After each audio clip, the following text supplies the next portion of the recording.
Welcome to Curious Kids Every Day. I'm Josh. How are you doing today? It's so good to hear from you. I am really excited about this episode because today we're going to talk about the brain, and I love talking about the brain. So I've got a question for you. Have you ever thought about thinking? We just kind of think automatically, don't we? But try to stop thinking right now. Go ahead, try.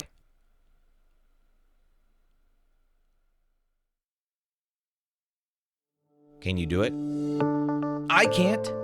In fact, when I try to stop thinking, that just makes me think about thinking.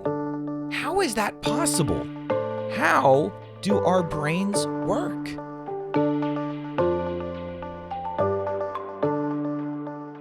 Your brain is like a super powerful computer, but even better.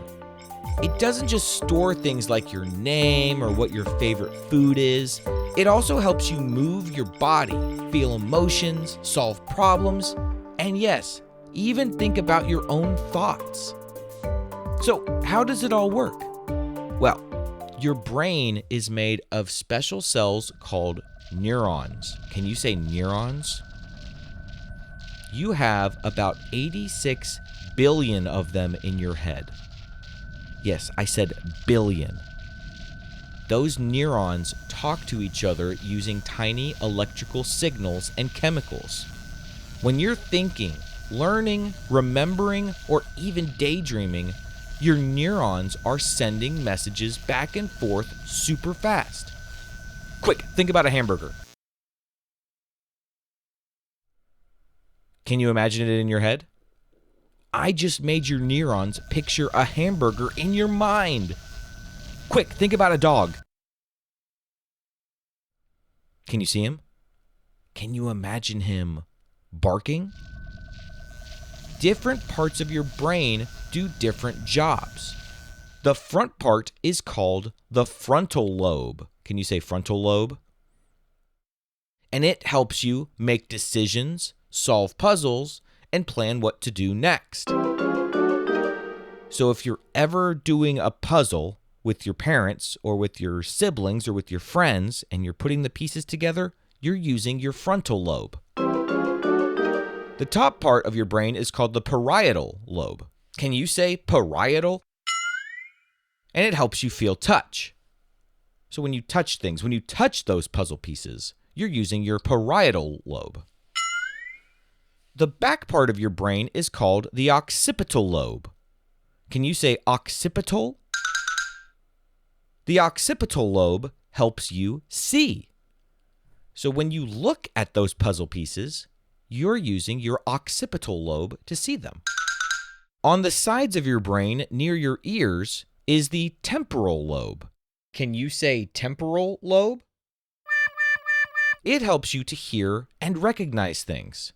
So when you're clicking those puzzle pieces into place, you can hear them because of your temporal lobe. And on the inside of your brain, you have a part called the hippocampus. Can you say hippocampus? The hippocampus helps you remember things that happened. So if I asked you, what did you have for dinner yesterday? If you can remember, that's because you're using your hippocampus.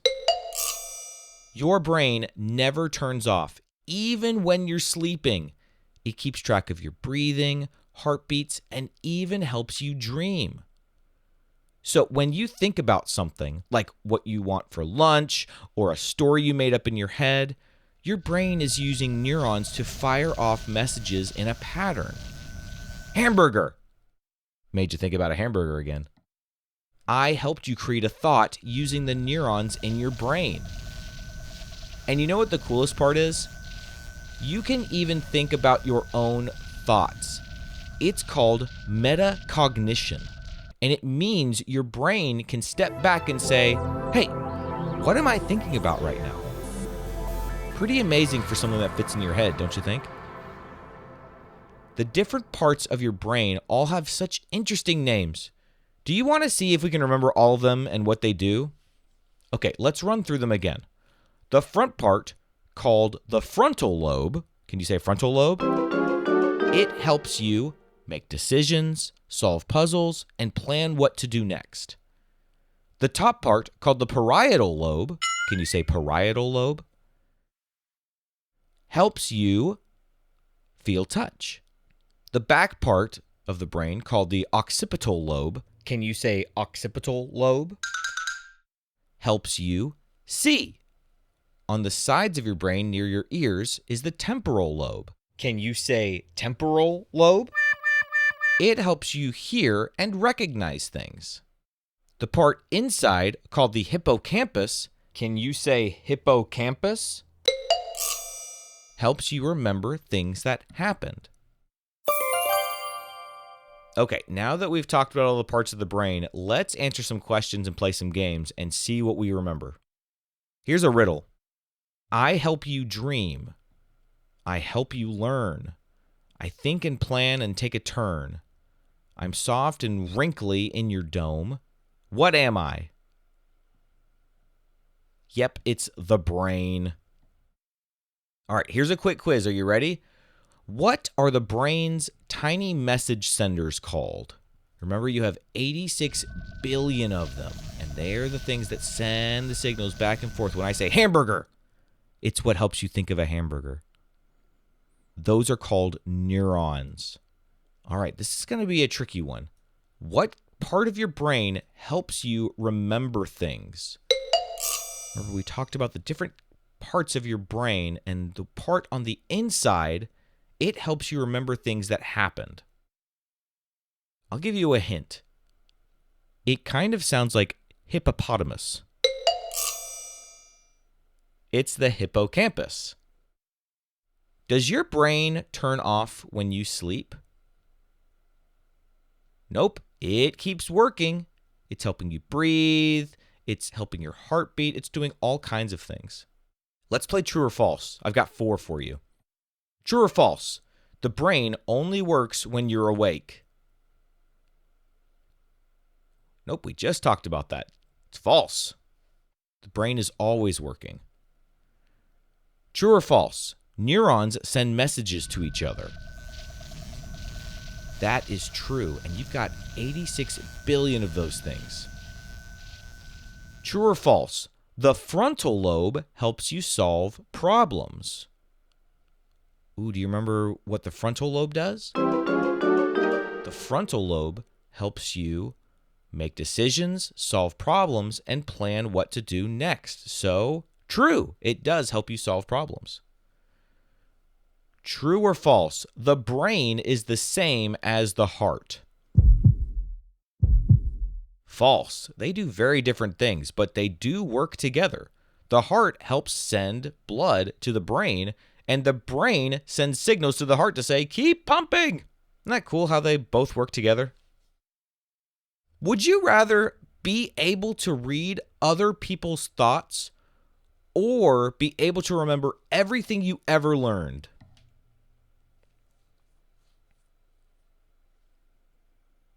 I would definitely want to remember everything I ever learned. I don't think I want to know what everybody is thinking all the time. But that would be interesting to be able to know what other people are thinking. Okay, let's see if we can remember the parts of the brain. Are you ready? The front part is called the frontal lobe. Can you say frontal lobe? The frontal lobe helps you make decisions, solve puzzles, and plan what to do next. The top part is called the parietal lobe. Can you say parietal lobe? And it helps you feel touch. The back part is called the occipital lobe. Can you say occipital lobe? It helps you see. On the sides of your brain near your ears is the temporal lobe. Can you say temporal lobe? It helps you hear and recognize things. The part on the inside, called the hippocampus, can you say hippocampus? Helps you remember things that happened. Your brain is the boss of your body and your thoughts, and it's working every single second, whether you're solving a riddle, making a choice, or even dreaming at night. So the next time you think about thinking, you'll know your brain is already on the job. And now you can use your brain to try to figure out what kind of question do you think we'll ask tomorrow on Curious Kids Every Day. Well, I can't wait to find out. So until then, keep asking questions and stay curious, kids. And for all the grown-ups listening, please visit CuriousKidsEveryday.com to get a free printable with activity ideas that don't involve screens. Those are the best kinds of adventures to have. That's CuriousKidsEveryday.com. See you tomorrow.